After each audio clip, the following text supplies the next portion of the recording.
Since Tiana was a little girl, she's always had a creative mind. It's certainly a sight to see. It's an artist at work. I know a lot of parents out there that are, a little reluctant to having their kids do something that is not as recession proof, like the medical field. But I knew this was something that Tiana had to do. It was just something that she had such a passion about. She's a writer. Well, for me, writing started 10 years ago, and it didn't totally begin with pen on paper. It began with storytelling. We got to talking about it, and I saw how much she had to say about it. It seems like quite an undertaking. It's interesting. It's a whole different kind of writing, because you have to. You're not writing a story. You're writing a story that takes place in a whole universe that is not our own. It's called The Last Phoenix, and it basically has to do with all these different types of mythological creatures like vampires, werewolves, phoenixes, obviously, gargoyles, elves, dragons. It's basically this war, and there's two sides. You have the half-breeds and you have the full breeds. And now, the full breeds for centuries always felt like they were entitled, that they were the superior beings. And because of that, the half-breeds were made to feel inferior. Now the half-breeds are creatures like hybrids, which are half vampire, half werewolf, like a centaur, like a half human, half horse. They were inferior, and they were discriminated a lot. It's this whole war in this world about discrimination. I could think of so many times just driving in the car with her when she started to write this story. She would be like, "Oh my God, give me a pen, somebody. I got to write something down." And she would start writing this story down.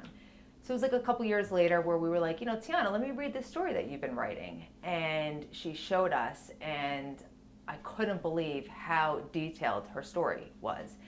And it actually brought the story to life in my head. It was unbelievable. And it was at that time when I actually really thought that this was something big and that Tiana would really become successful with this. She's so ambitious. She's always followed her dreams, and I'm so proud of her. I haven't known Tiana very long. We've only been friends a few short years. But just days into knowing her, her passion for writing was apparent. When Tiana gets an idea, she needs to get it out immediately. She's running around frantically trying to find a pen and paper or anything to write on and write with. She has to get the idea out as soon as she gets the idea. She's running around like a chicken with her head cut off.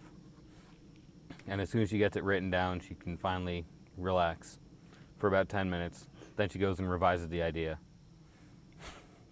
When I was first asked to speak about Tiana and what I thought her aspirations to being a writer were all about, and if she was capable, I figured I'd first have to find out exactly what a writer was. And I went to some fairly noted people, Orson Welles, F. Scott Fitzgerald, Ernest Hemingway, and I took their summation, and it really comes down to what they say is you're hardwired from birth, and that the elements of a writer are all within them. They're all contained in them, and they come out as you mature, as you grow older. And it made me just think about Tiana as a child. When she was 7, 8, 9 years old, she had an imaginary friend. And as she grew older, she had more friends, and they became more alive. They had names, they had purposes, they had a country that they came from or a planet that they came from.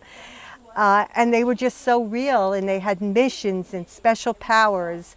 And it's something that she's always talked about, she started writing about, and it's just matured. She's now writing a book, and I thought to myself, well, it's an amazing thing that you can start out so young with an ability and develop it as you go on. The goal of any fiction writer, no matter what the subject is to hit the human heart, to get to the tear ducts, to make the hair stand up on the back of their neck. You have to make the reader feel the characters, their moral paradoxes, their struggles, their joys, the accomplishments. If you can do that, then you're a writer. You're a good writer. And I think with Tiana, I think she's hardwired.